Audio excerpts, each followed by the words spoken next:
for your delightful and informative presentation on Service Trade of India, existing FTAs and emerging trends. Ms. Saxena is the Additional Economic Advisor, Department of Commerce.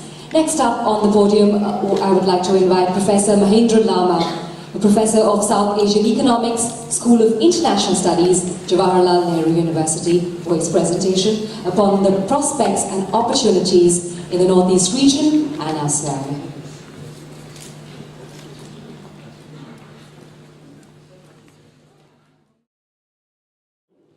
Get into a very specific theme of education because of three very fundamental reasons. One, of course, I've been dealing with education both as an educational administrator and, of course, as a teacher in a university. Secondly, in all our reports which we have prepared for the Northeast region, including the human development reports, the state development reports, and the last being the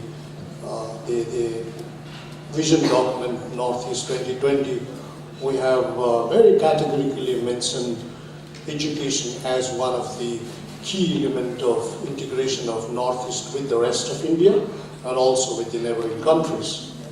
And the third, of course, strength which I continue to have is to work on the policy issues with various governments, including the state governments.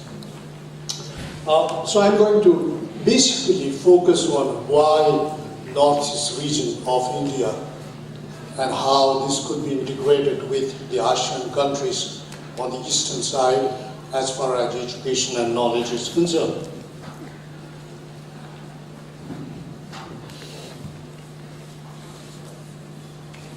Why is it stuck up?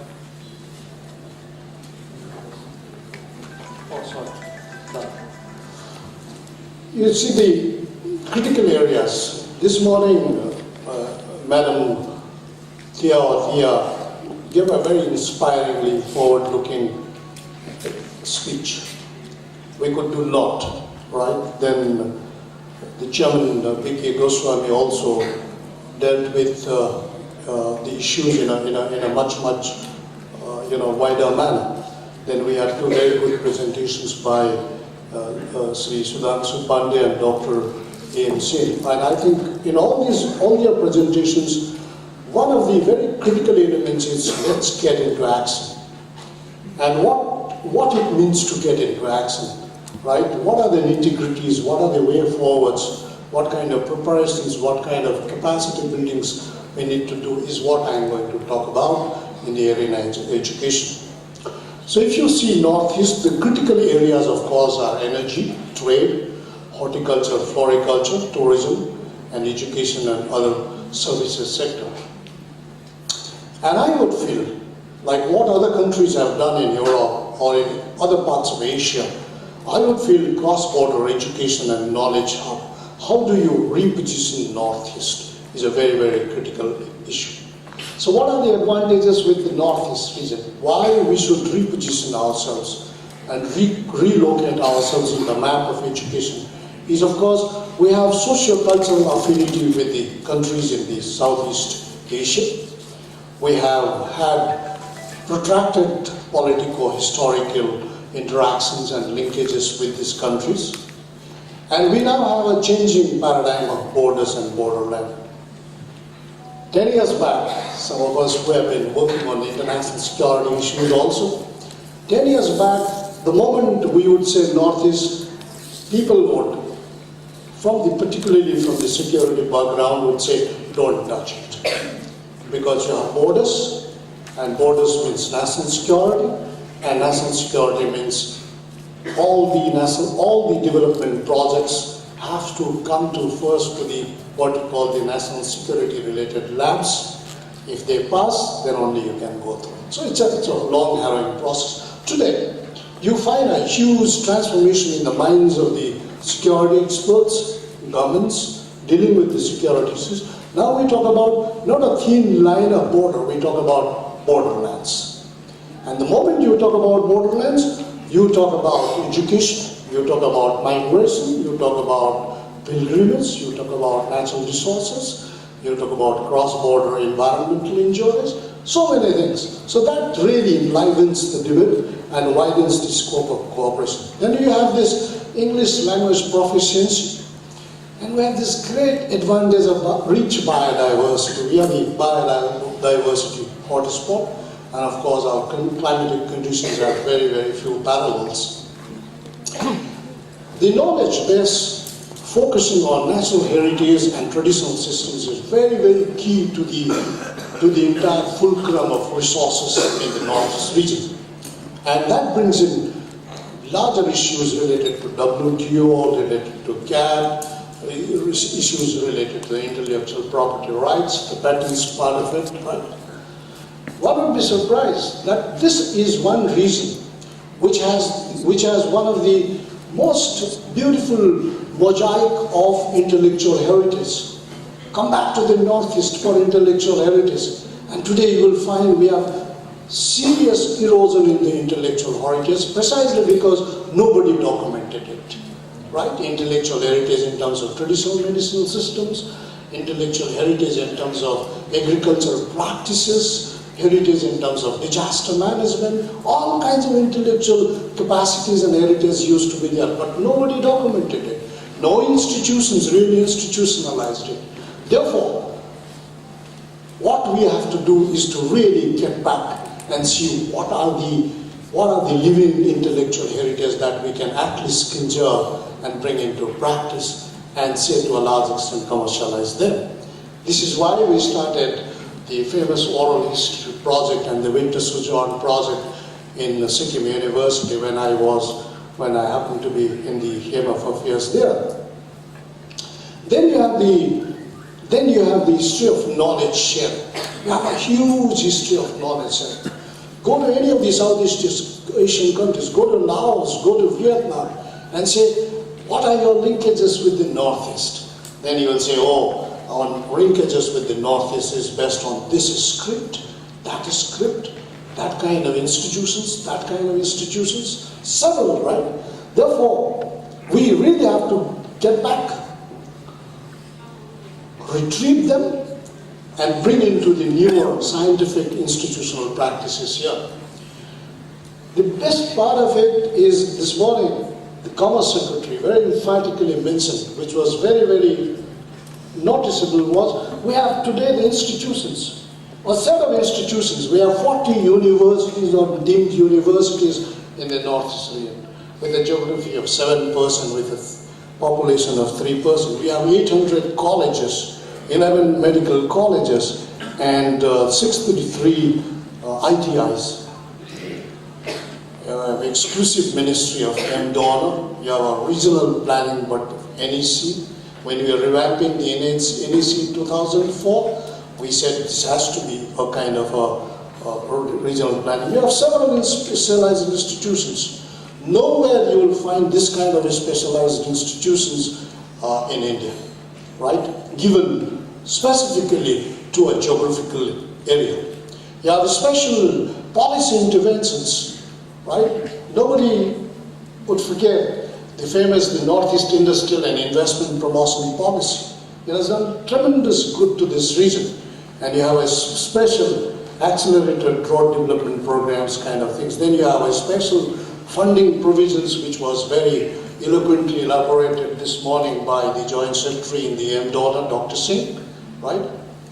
The other beautiful part of this region today is we have now the basic connectivity within the Northeast with the rest of India and with the neighboring countries. We are trying to look into the Kaladan project, the trilateral highway, right? Oh, I'm sorry. Right? Then we have the trilateral highway. Then we have we are trying to start what you call the Imphal Mandalay bus services. Another attractive foreign policy intervention is related to the Look East policy. Now our Prime Minister calls this Act East policy. And where Northeast region is not a flyover now, it is a bridgehead, right? Unlike in the past 20 years, it's going to be a bridgehead now. And if you really become a bridgehead, then what is the context? Context is engagement of ASEAN countries and India. And engagement is a very vast canvas. You talk about culture, you talk about security and defense, you talk about geopolitics, talk about training services, you talk about all kinds of engagement, right? And you have a free trade between India and ASEAN. We have an agreement on trading services and investment, right? And we think that education and knowledge sharing is going to be the best and effective means of integrations. Like you have the Bologna process, started in Europe in 1998, which brings together 47 participating countries, right? It's very interesting to see how these countries have evolved. Look at the ASEAN itself. They started what you call the Hawaiian declarations on the roadmap for ASEAN community. And one of the critical elements in the entire debate is, of course, how education is used as for strengthening political and security pillar, that side. Besides the active policy of Government of India, there's another phenomenon which is taking place very quietly but very substantively in the entire Northeast region is a phenomenon of sub-regionalism. Bangladesh, Bhutan, India and Nepal would meet at Northeast. We have a motor vehicles agreement now, right? Bangladesh, China, India, Myanmar would meet again at Northeast, right? We have a proposed Bangladesh BCIM economic corridor, which has been endorsed by both the Prime Minister of India and the President of China, right? Then you have the Mekong-Gonga sub-region project, which is again quite a happening project now. So given all these, just take few Southeast Asian countries, what we call the CLMV countries, basically Cambodia, Laos, Myanmar and Vietnam. These are all least developed countries, and see what are their demands for education and how Northeast region can cater to these demands coming from that part of Asia, right?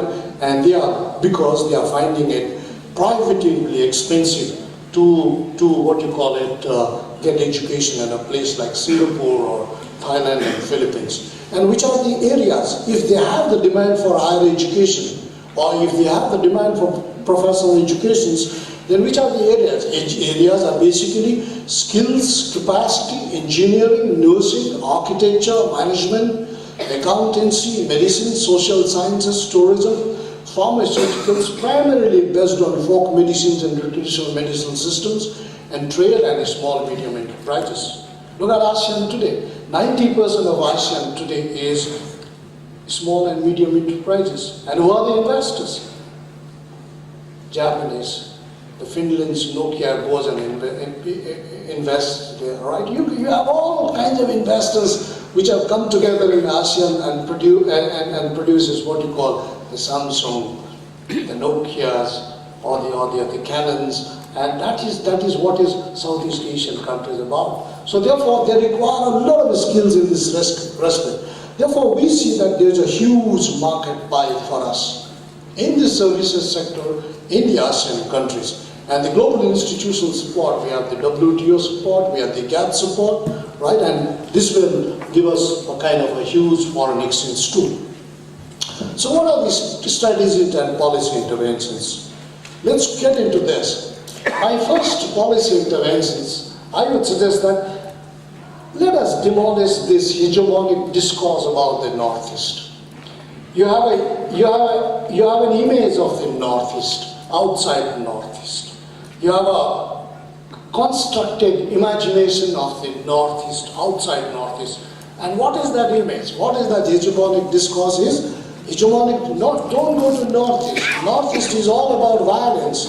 Northeast is all about terrorism, insurgency, instability. What is this? Who brought this hegemonic discourse in this country and outside? What percentage of people of Northeast are engaged in terrorism, instability, insurgency, right? How many people? Not even 1%. It could be less than 0.5%. right? But you don't talk about 99.5% of the people who are peace-loving, who are cooperative, who are smiling, who love tranquility, who love development and prosperity, and you'll talk about 0.5% about. Therefore, first thing, when we talk about introducing services sector in the Northeast, is to change this imagination and hegemonic discourse about the Northeast. That Northeast is a place happening. Northeast is a place where you could do a lot of business, you could do a lot of commercial activities. This is a place you have a lot of talented youths, young girls and boys are always smiling to do something. I think that discourse needs to be brought. I teach in a national university in Delhi, and I see this happening.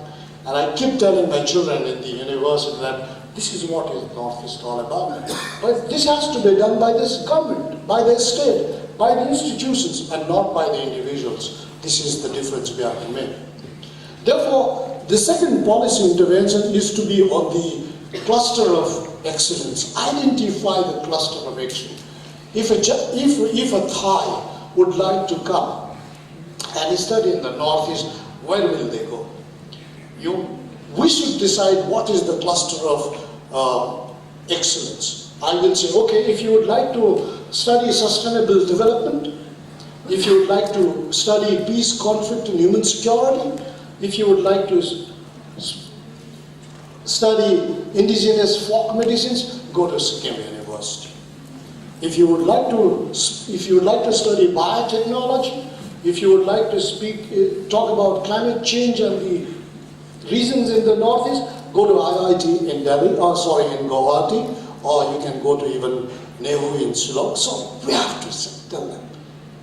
We have to tell them because people do not know about the Northeast, right? And this is what we tried. These 9 vice chancellors of Central University located in the Northeast, we used to come together and we used to discuss about what do we have in common. And what is there strikingly dissimilar in our approaches to the entire education process. We used to coordinate with the UGC, with the MHRD, but things have to really move forward. Then prepare our institutions. We must prepare our institutions. Preparation of institutions. This morning, Madam Theophia exactly said that you must build the capacity of the state government officials. Make them aware. Sensitize about why children, people, region, institutions will benefit if we integrate with the ASEAN countries on the services sector. We must do this, right? And in order to do that, we must build capacity of our officials, of our technocrats, of our professionals, right?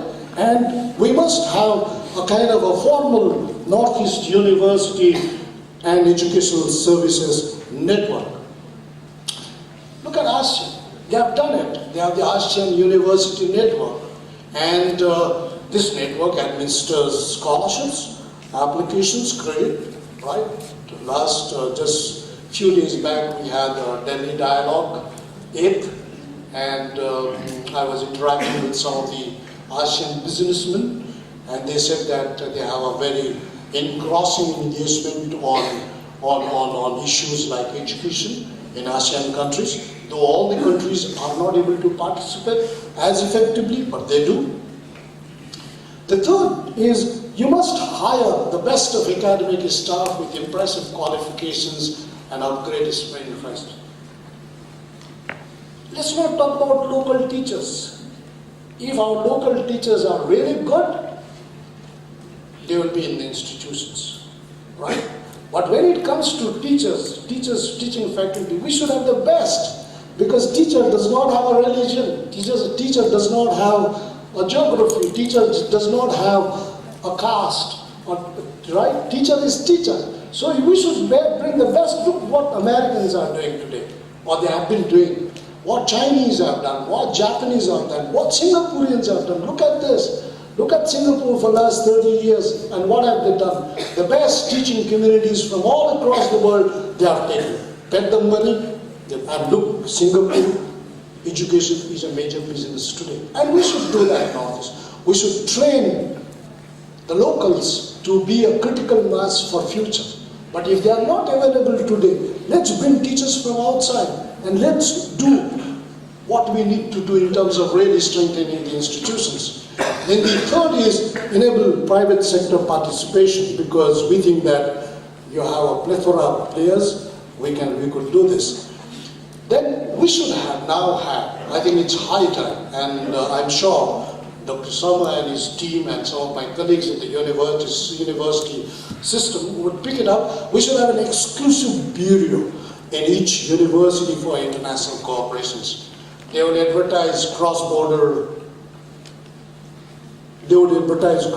education opportunities, overseas recruitment agents, place advertisements in foreign newspapers. This is what we did in Sikkim University.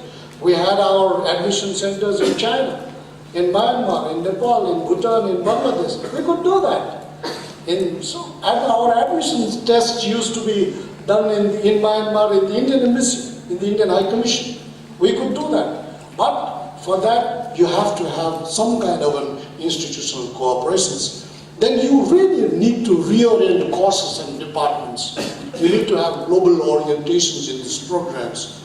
And let's talk about globalization of locals.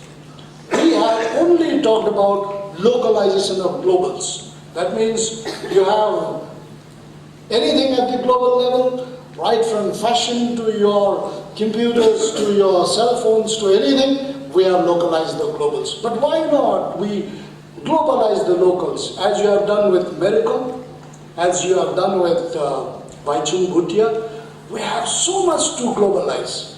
Knowledge. No country in the world, remember this, no region in the world would have adapted to climate change like we have done in the Northeast.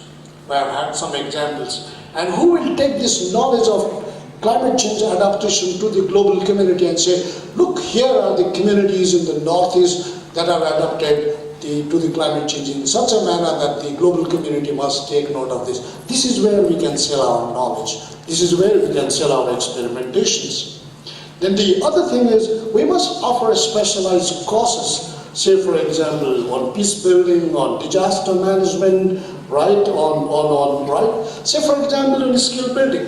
My two very eminent preceding academics, they said that nurses, you know what is nursing in Japan? I taught in a university there, and when I was checking with the aging people population there, 63% would be aging population there, and they will require nurses to the extent of 200,000 by 2025.